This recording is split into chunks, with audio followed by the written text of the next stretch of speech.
इन्होंने कहा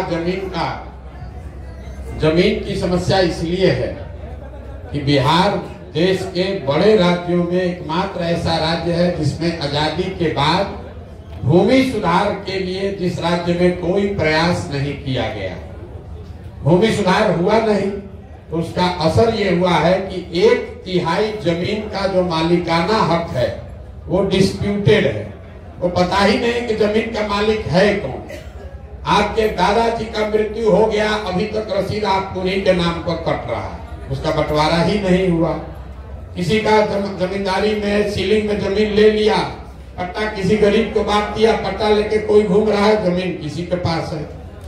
विनोबा भावे का आंदोलन हुआ, उसमें हजारों एकड़ जमीन दान में लोग दिए, जो दान में दिए फिर वापस जाके कब्जा कर लिया, उसको कोई पूछने वाला नहीं।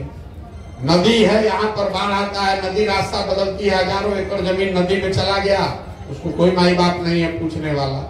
तो जमीन को लेकर, जमीन और पानी, इस दोनों को लेकर बिहार में कभी कोई सुनियोजित प्रयास किया ही नहीं गया। पिछली बार जमीन का मापी बिहार में अंग्रेजों के जमाना में 1918-20 में किया गया।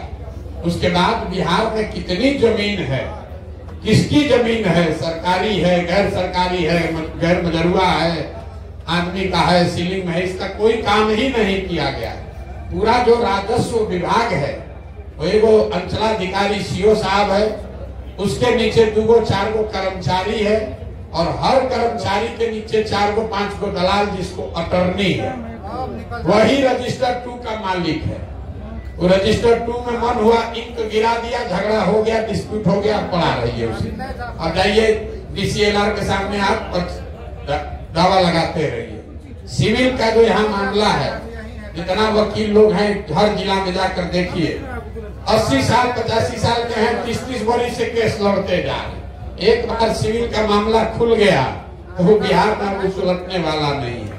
राजस्व विभाग में चूंकि पिछले 30-40 सालों में उन विभागों की किसी ने चिंता ही नहीं की, ना लैंड रिकॉर्ड बचा है, ना उसका मालिकाना हक बचा है। अभी सरकार ने जो कंप्यूटराइजेशन शुरू किया, उससे और परेशानी बढ़ गई। आपका जमीन हमारे नाम पे डाल दिया, हमारा जमीन आपके नाम पे डाल दिया। क्यों? क्योंकि डेटा एंट्री करने वाले लोगों को कहा गया कि आप जितना एंट्री कीजिएगा उतना पैसा आपको मिलेगा। तो हड़बड़ी में जितना आदमी मारा, जितना ज्यादा एंट्री होगा उतना पैसा मिलेगा। तो आपका जमीन हमारे नाम पे डाल दिया, हमारा जमीन आपके नाम पे डाल दिया।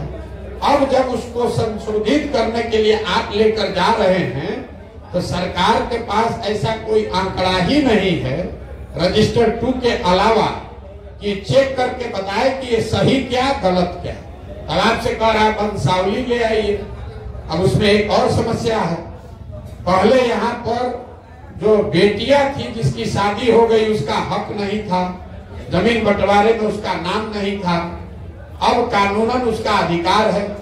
जमीन का भाव बढ़ गया तो सारी जो बेटी है, महिला है, फुआ है, बुआ है, उसका लड़का कह रहा है हमारा भी है। अब सरकार करे उससे भी लिखवा के लाओ। अब 25 वर्ष फुआ तो ठीक थे, फुआ का लड़का नहीं मान रहा है, करना साइन नहीं करेंगे, हमको भी दो। तो ये बहुत बड़ी विकट समस्या यहाँ जमीन को लेकर, और यहाँ जो अध्ययन लोग कर रहे हैं इस विषय पर, वो बता रहे हैं कि 1/3 जमीन का मालिकाना हक नहीं पता है किसी को। यही कारण है कि मान लीजिए आपके पास 1 बीघा जमीन है, आप मशरूम का खेती करना चाहते हैं, लहसुन खेती करना चाहते हैं, आप वहाँ कुछ इन्वेस्ट नहीं कर रहे हैं, बैंक से लोन मिलवे नहीं करेगा क्योंकि आपके पास पूरी जमीन है नहीं, नॉन इनकम्बरेंस है नहीं। तो ये प्रशासन की जो आधारभूत बातें थी, इसको बिहार में 30 साल में कोई इसका चर्चे नहीं किया। राजस्व विभाग कोई इस पर कोई कहीं चर्चा कोई करिए नहीं रहा। खाली यहाँ ऊपर लाठी तेल पिलाओ, रैला निकालो, रैली निकालो, घेर दो, सब स्कूल में खाली खिचड़ी बंटवाओ। तो जितना अंचलाधिकारी है वही माई बाप है। आपके लिए अटर्नी ही सबसे बड़ा, गांव में सबसे बड़ा ताकतवर आदमी कर्मचारी है। तो चाहे आपका रजिस्टर 2 का पन्ना फाड़ देगा तो जीवन भर के लड़ते लड़ते आपका बीत जाएगा, कोई नहीं बचाने वाला, ना मिलेगा। कैसे मिलेगा? इसलिए कि दूसरे जगह हर राज्य में अंचलाधिकारी के पास उसका रिकॉर्ड है, DCLR के ऑफिस में रिकॉर्ड है और पटना सेक्रेटेरिएट में भी उसका रिकॉर्ड होना चाहिए। यहाँ पर कोई रिकॉर्ड है ही नहीं ना। अब इसका उपाय यही है कि जैसे अंग्रेजों ने एक बार पूरा भूमि का मुनाद कराया, तो बिहार में अगर इसको सुधारना है तो फिर से टेक्नोलॉजी का उपयोग करके फिर से पूरे भूमि का एक बार माप किया जाए, उसका रास्ता निकाला जाए, तभी सुधार होगा। कि बैंडेज पट्टी लगाने से बिहार में भूमि की समस्या निपटने वाली नहीं। आप सभी